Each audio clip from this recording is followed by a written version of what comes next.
morning everyone. I'm here bright and early in the Drive garage because I'm about to head off for a day of driving with Polly, my Polestar 2 long-term review car. Now as a bit of a refresher, Polly is the long-range single motor variant, which means she has a 78 kilowatt hour battery and up to 540 kilometers of range. She's also fitted with the Pilot Light Pack for added safety and the Plus Pack for added cabin comforts, bringing her total as tested price to around $84,000 drive away. Now, if you recall, I asked you guys for your questions about this car and you delivered. Turns out most of you are curious as to how it behaves on a longer road trip. We're talking consumption, seat comfort, climate control, sound system, all the good stuff. So, to answer your questions, I decided why not take her on a road trip. So today we're going to head to Cowes on Phillip Island, which is around 2 hours drive from Melbourne, and just see how Polly handles it. I'm going to call it Polly and Susannah, so it's sort of like Thelma and Louise, except without Brad Pitt, there's less good outfits, and I really don't plan on driving off a cliff at the end of this. Before you get exclusive premiere access to Thelma and Louise 2, starring myself and Polly, make sure you like this video and subscribe to our YouTube channel so you stay up to date with all of our latest car content, reviews, and of course, mini feature films. Alright, so I didn't get to charge this car overnight because I had to take it home to my house where I don't have off-street parking, but I did plug it in to charge during the working day yesterday, so around 9 hours. I plugged it into this 250 volt 10 amp wall socket here, and it added about 25% battery capacity or around 110 kilometers of range. In my experience, if you are plugging it into a wall socket for an overnight drip charge like that, it tends to be sort of more of a 150 kilometer addition rather than a full 0 to 100% battery capacity solution. So more of a top up overnight. I think you'd have to really run it for the full 12 hours to get the full benefit of that. Regardless, we've got 360 kilometers of range. So Cowes is around 282 kilometers round trip, and I am pushing my range anxiety to the limit a little bit. There are chargers in Cowes according to Google Maps in the car. Whether or not they're working, accessible, functional, all those kinds of things remains to be seen. So we'll just have to figure that one out together. I'm going to drive a little bit differently on the way there than I am on the way back. So on the way to Cowes, I'm going to drive like I haven't got a care in the world. I'm going to crank the air conditioning. I'm not going to use the regenerative braking or the cruise control. But then on the way back, I'm going to drive like a nervous Nelly and use all the systems available to me to improve the range and the consumption and see whether, it actually makes a difference. So we'll find out whether that works. And Polly and I are just going to have to, push our range anxiety to the limit. That's what this video is all about. So come with me and we'll figure it out together. I've unplugged Polly. I'm going to open up the boot with the kick sensor here. Put my charging cable in. Now I did get a few questions about the usability of the boot space in the Polestar 2.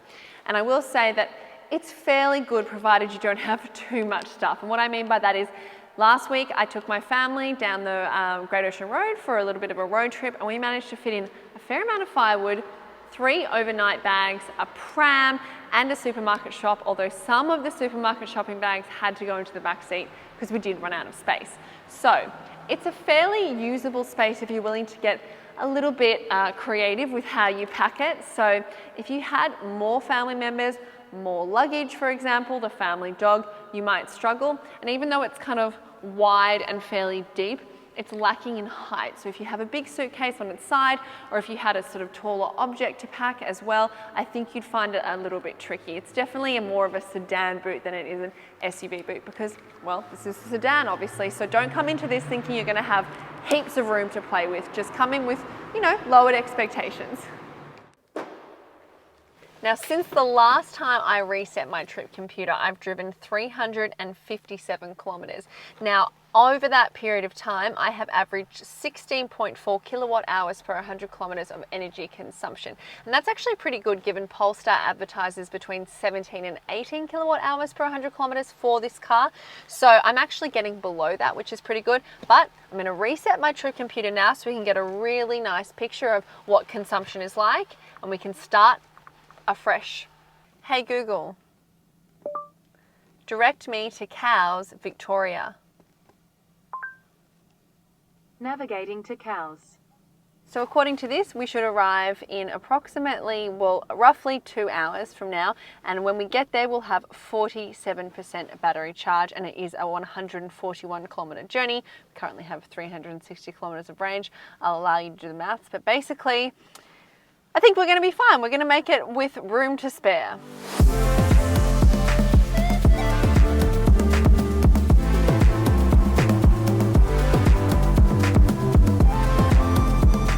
Freeway now, and I have turned the climate control off eco. I've got my seat heater on, and I've also got the air conditioning on because I'm one of those weirdos who likes to be warm and cold at the same time. So it's projecting now 350 kilometers of range, and to be fair, we've probably driven about 10 kilometers at this point. So I'd find that the range estimate is fairly accurate, and in my time with this car, I found that as well. So when it said that I have 350 kilometers of range and then I've driven 50 kilometers, then it's left me with 300 kilometers of range. So it's fairly spot on, but we'll see how it goes today with a bit of freeway driving in the mix. How much heat does the sunroof allow in on a hot day? Now, this was a question that came up a lot of people inquiring about both heat and light from this panoramic glass roof, which is part of the optional plus pack. And now the problem with this, and I think the reason it's coming up, is because Polestar sells the cover for this roof separately. Otherwise, if you don't buy that, it's just constantly a glass roof. So I feel like my answer to this is a little bit complicated purely because I'm not lying to you. In the time I've had this car, we have had shocking weather in Melbourne. So I've never had a properly hot day. However, I can say that I'm really impressed with the amount of glare this sunroof cuts out, and I haven't noticed any heat making its way into the cabin in the rare instances that I have been under the direct sun. So I was stuck in a traffic jam the other day with the sun bearing down on us, didn't notice it at all. So I do think it does a really nice job of cutting out the majority of the sun's glare and heat, and so much so that today actually we're filming and I've had to add some extra lights in the car because it's not bright enough in here without them. So I do think if you do live in a warmer climate with lots of sunny days, you might be worth taking this out for a test drive and just sitting and experiencing it for yourself. But otherwise, if you live in Melbourne like me, I don't think it's going to be a problem for you. Is there much road noise on the freeway? So right now we're on a really nice smooth section of freeway, and I've got to say it's pretty great. It's a well insulated car, and I tend to find with EVs they are actually at a bit of a disadvantage because they don't have the engine noise to kind of rule out any other road noise. But in this car, not only are you missing the engine noise and the engine grumble, but you're also missing most of the exterior noise as well. So it's a fairly quiet, peaceful place. However, let's revisit this question when I'm on some more potholed, rough roads later on and see if it makes a difference. Is there enough power for overtaking on the freeway? Absolutely. You've got 170 kilowatts to play with. It's delivered immediately, quickly, smoothly, quietly. It feels like it's got lots of grunt. I don't think you'll ever find yourself lacking. And to be honest, this feels so powerful that I almost can't imagine what the dual motor performance variant must feel like, because I think it would be too much to me, to be honest. What is the Primo Harman Kardon sound system like? It's awesome. So unfortunately it's part of the $6,000 plus pack, but I've got to say this sound in this car is immersive. It's so crisp and clear. I absolutely love listening to music in this car. It's one of the highlights so far of my experience in the Polestar 2, and I think if you can afford it, it might be worth splurging to get that sound system because it's epic. What's the rear passenger experience like on a longer drive? So I can speak to this pretty specifically because I actually did a longer drive last week with my family, and my husband sat in the back seat with our toddler. So he actually got a little bit car sick sitting in the back seat after about an hour and a half on the road, and that's mainly because he was sort of hunched over. He's pretty tall and the roof line's sloped, and he does have limited headroom in that instance. Plus, I think it's a little bit of a rougher ride back there than it is in the front, although the seats are comfortable and there's plenty of leg room and knee room. It's just not as sort of accommodating as the front seat, and I tend to get car sick in the back seat regardless of how big and spacious it is. But I do think for adults on a longer trip, they'll have adequate levels of comfort, but they probably won't be loving it. How does it go parking at shopping centres? Is the turning circle okay? So the Polestar 2 is around 4.6 metres long and it has an 11.5 metre turning circle. That's not really terrible, and I haven't really noticed the turning circle being an issue. My issue with parking and manoeuvring in tighter spaces is that this is a really long car, which wouldn't be a problem if it had better rearward visibility, which it has pretty shocking rearward visibility. It really narrows down back there. So I feel like I heavily rely on the parking sensors, but particularly the 360-degree camera. And I really noticed it when the camera disappeared for a couple of days. It sort of conked out as a bit of a glitch. And I was seriously struggling because it's very hard to gauge the dimensions, particularly at the back of this car. And that to me is a bigger issue than the turning circle, because you really want to have a sense of where your edges are. And so again, if it were me, I would probably splurge a little bit extra and spend the money to get the Pilot Light Pack to add that 360-degree camera, because whilst I haven't driven the car with the regular reverse camera, I can comfortably say I think it's worth it, and I think you'll rely on it pretty heavily. Is a smartphone compulsory for this car? So this was a really great question. It's something that I think actually should come up a fair bit more frequently in our car reviews, because obviously we talk about Apple CarPlay and Android Auto, but if you don't have a smartphone, you have a dumb phone, so to speak, do you get much benefit from that? Is it sort of as good of an ownership experience? I think it's a really valid question. In the case of the Polestar 2, this is actually a really well set up car for someone who doesn't have a smartphone. Obviously, your ownership experience is improved if you do have something like an iPhone, because you can access the app. But if you don't, this car actually exists pretty well by itself in that it has its own inbuilt SIM and internet connection as well. So you can download apps directly into the car without needing a phone at all. So I have Spotify downloaded and it can run independent of my phone. In fact, I've barely used Apple CarPlay in my time in the Polestar 2. The only problem with this whole setup is that I have found the internet connection can be a little bit patchy. So it's not to be relied upon fully. I've noticed that the maps can sometimes drop offline. My Spotify's, been stuck on loading for a little while. So it's not a perfect internet connection, but I will say that this is actually kind of an ideal car if you don't have a smartphone, because it kind of feels like a smartphone is built into this car already. Is the cup holder easy to access without putting your arm in a T-Rex position? Okay, so to the person who put this question in, first of all, you're amazing. This made me laugh out loud when I read it, because I instantly understood what you meant by putting your arm in a T-Rex position. And you're right, the cup holder's in kind of an awkward position, so it's sort of just directly across from me. So normally I feel like you can reach forward, but you don't have to necessarily reach back. You sort of just have to reach to the side. So it's not really a T-Rex position. It's more like a Michael Jackson Thriller position, where you kind of have to bend your arm to the left. But it's not terrible, but I will say it's a little bit more awkward than other cars I've driven. So well done picking that up. I would never have noticed it. And I just love the visual of someone doing a T-Rex arm while they drive. It's hilarious. So thank you for that.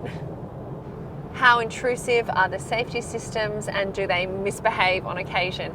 This is a great question, because I do find there's a really wide spread in terms of active safety systems in cars, and some of them are really overzealous, some of them are imprecise, some of them are kind of, they seem like they've checked out and they're not even helping at all. I think the Polestar 2's active safety systems strike the perfect balance. They've only really kicked in when I needed them to, so when someone in front of me has slammed on the brakes, it's given me the forward collision warning, but they don't sort of mistake obstacles or upcoming cars as obstacles or anything like that. And they're really not intrusive at all, to the point where sometimes I've just had to double check that they're even switched on, because there's very minimal beeping and bothersome kind of notifications and messages. I find that the parking sensors are really precise as well. That tends to be a bit of a pet peeve of mine, when the parking sensors just go off when you're still a meter out from a wall or something like that. But the Polestars are really precise like that.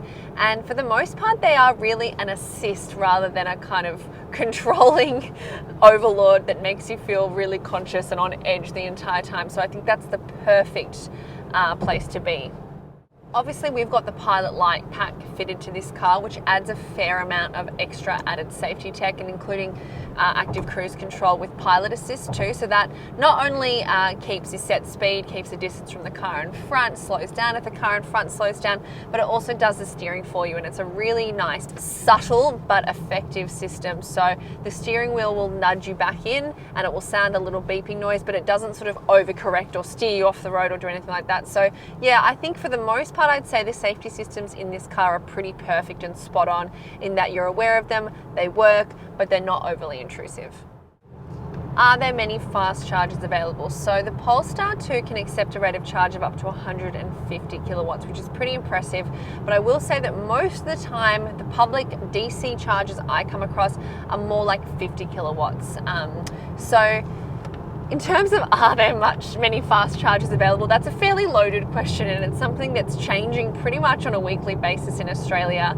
Depends on the route you're traveling, where you live, that kind of thing. But for the most part, I would say that you should be able to find at least a 50 kilowatt charger within a sort of 15 to 20 minute drive if you live centrally in one of the major cities.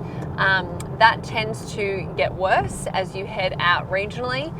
There are a couple of kind of hubs of faster chargers provided by networks like NRMA or EV, but for the most part it is something that you have to plan your trip around. So I wouldn't set out and just assume you'll find one for sure, because they are still fairly scarce in Australia. But you know, most of the electric cars available, including the Polestar, their map systems have inbuilt charging locations, so you can really plan your route around where your next charging location is going to be. And for the most part in the suburbs and things like that, I find that I tend to rely more on the AC ChargeFox public chargers, which are a slower rate of charge, but they're just good for topping up while you're doing your supermarket shopping and things like that. How kid-proof is the interior? Now, there's sort of certain levels to answer this question on.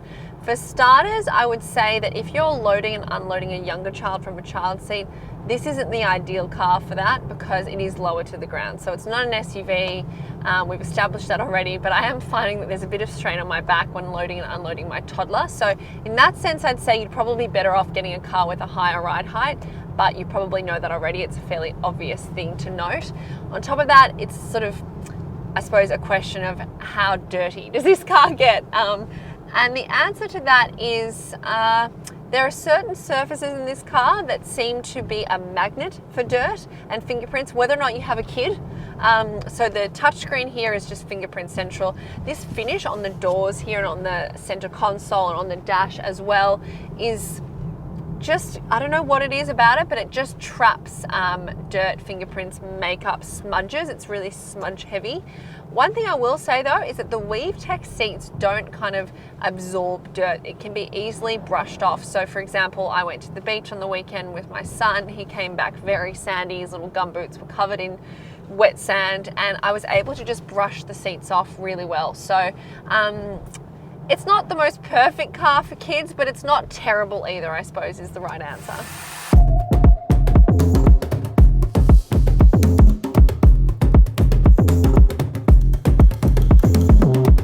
We've arrived in Cowes. We've just pulled over to the side of the road to get the lay of the land, and it's telling us there are 2 electric vehicle charging stations near us. One of them is out of service. You'll see the ChargeBox one, so this looks like our best bet. Clicking into it, the thing I love about the Polestar 2's inbuilt Google Maps system is that it actually tells you whether you're compatible with the type of charger that's available. So that's a really important point, because not all cars are compatible with all chargers. So that's good to know. Shows me I'll have 50% battery charge when I arrive, and it tells me how close I am. Only 2 minutes drive away, so let's hit the road and get there.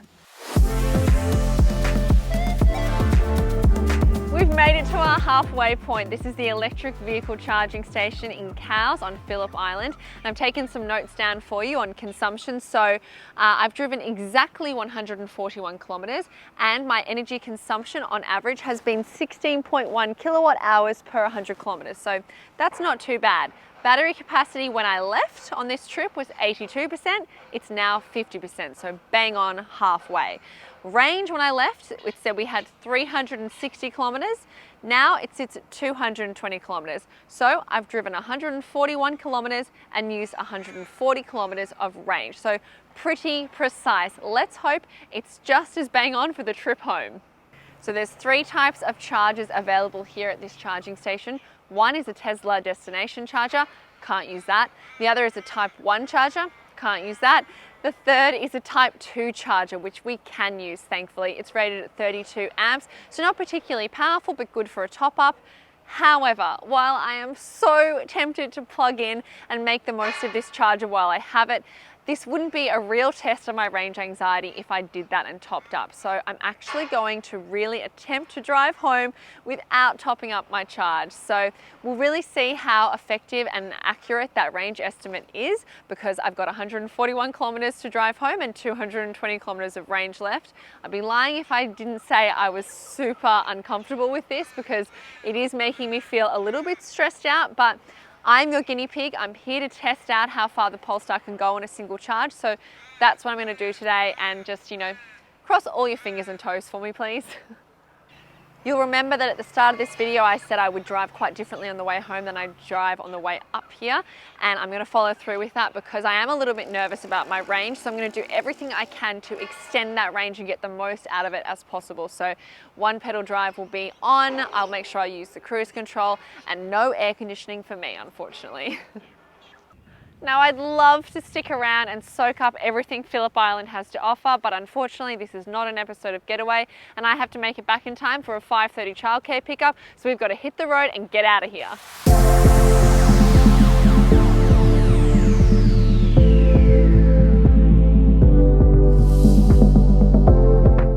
How's the ride on rural roads that aren't as well maintained? This is a great question, because I think around town the Polestar 2 is a really composed, supple, well insulated ride, and you really won't notice that you find yourself becoming unsettled or anything over most road surfaces, including tram tracks and the like. However, we are now onto some fairly rural, not very well maintained roads, and I can say that because this car is heavy and has a lower center of gravity, say, than an SUV or even a regular sedan with that really heavy battery in the floor, this car does really sink into any potholes and road irregularities. So it's not a hard ride, and you still are pretty protected, but you will hear that clunk. You may have just heard it then on the camera, and you will feel it up through the cabin. So I certainly don't feel as competent tackling irregular roads in this car as I would, say, a large SUV, but that's sort of to be expected. On top of that, that kind of is the trade-off for having the better handling. So this car is really nice when cornering.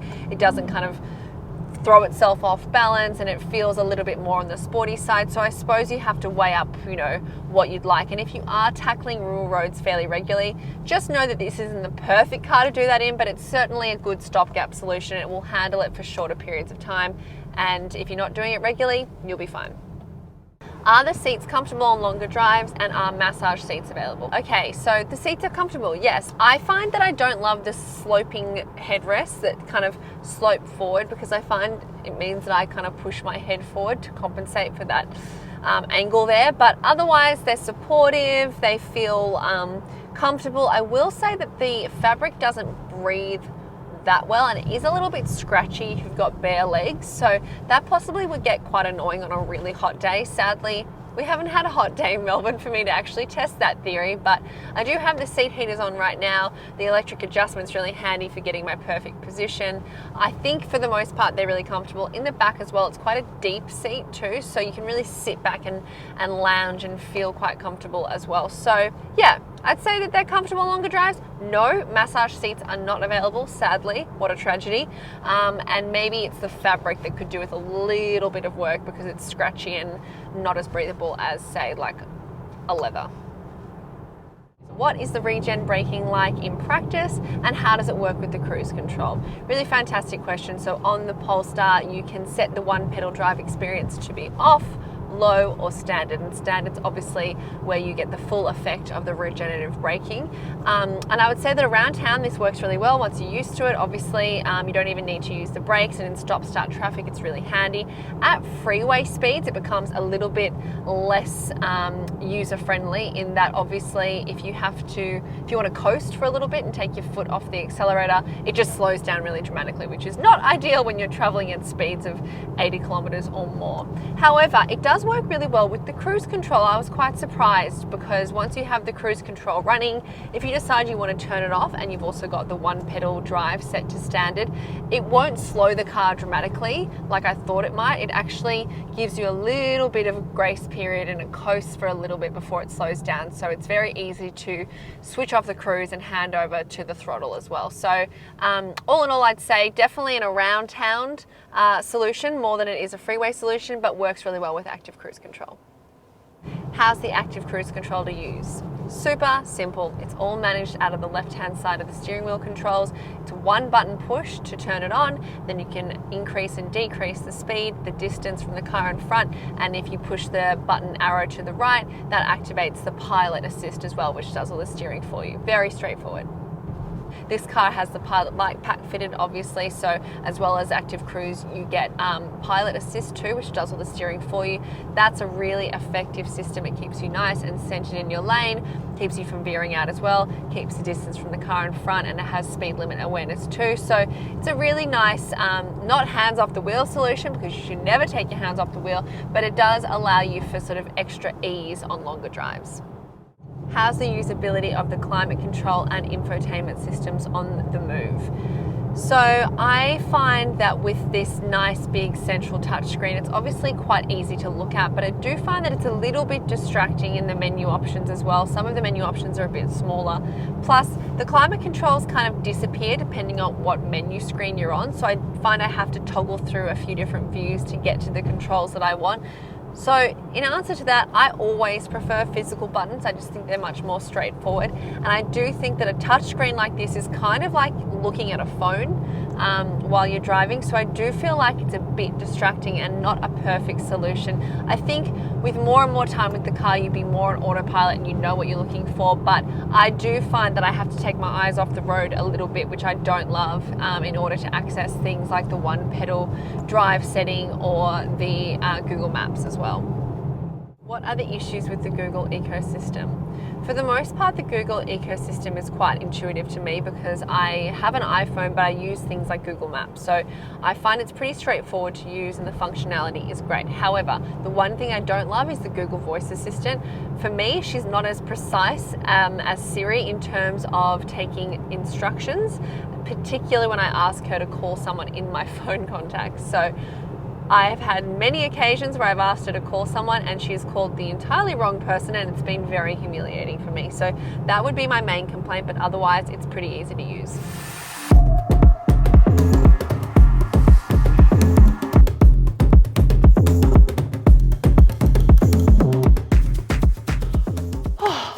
We made it, and to tell you that I'm relieved is something of an understatement. I've got to say I was pretty stressed for a moment there, but I'm really impressed with how energy efficient this car was. Mind you, of course, I spent the majority of the drive with the one pedal set to the highest level.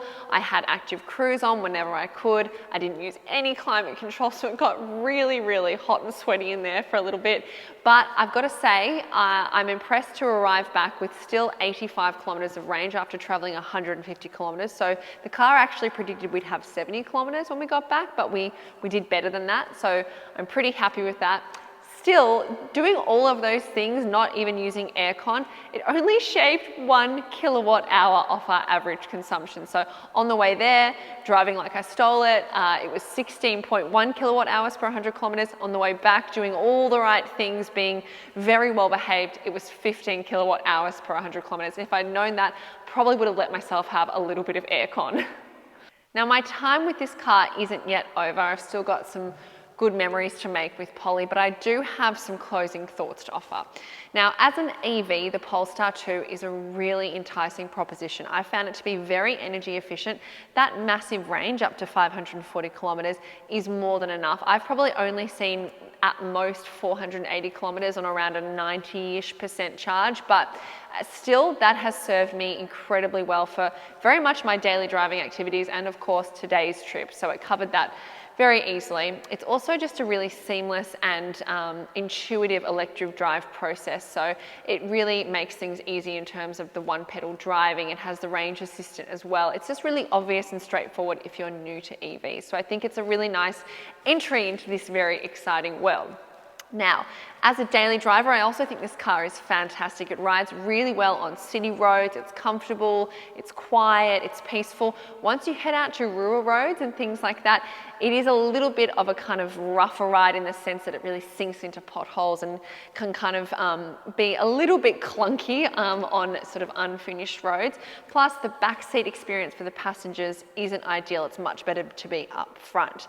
As a family car, this probably wouldn't be my first pick, and I just say that because I've still got a little kid and I'm loading and unloading him, and it's a bit lower to the ground, so I'm very much in that SUV phase of life. Plus, I need just a little bit more boot space, and I do feel like the interior is probably made for people who are a bit cleaner and neater in their everyday lives. No shame in being messy. I'm very much in a messy phase, but I think it's definitely for people who are willing to put the time and effort into keeping that lovely interior sparkling. My one last thought on the Polestar is I think it is a really fantastic package in general in terms of equipment for the price point. You know, we don't see many electric cars sneaking in under that sort of $60,000 point as a starting price. My issue is that whilst I think this is the variant to go for, I think that the dual motor would be almost too powerful and kind of silly on Australian roads, just unnecessary. A lot of the highlights on this car are part of optional packs. So, you know, things like the 360-degree camera, that really awesome sound system, that really impactful glass roof, they're all real highlights of this car, but you have to pay more to get them. So I wouldn't be going into this ownership experience expecting to get a really affordable electric car, because you're probably going to end up spending around $80K or more drive away. Still, the ownership experience, if you're charging it at home or even just using public charging infrastructure every so often, will be really affordable. You've got the free servicing as well to add into the mix. So you're paying more at the dealer, but you're getting a little bit more bang for buck over the course of the ownership period. So stay tuned for my final thoughts on Drive.com.au. I've got plenty more to share. Thank you so much for your questions. I'm very grateful. They were fantastic and some of them were truly hilarious. So I loved the engagement. I really appreciate it. And just make sure you like this video and subscribe to our channel for more. See you next time.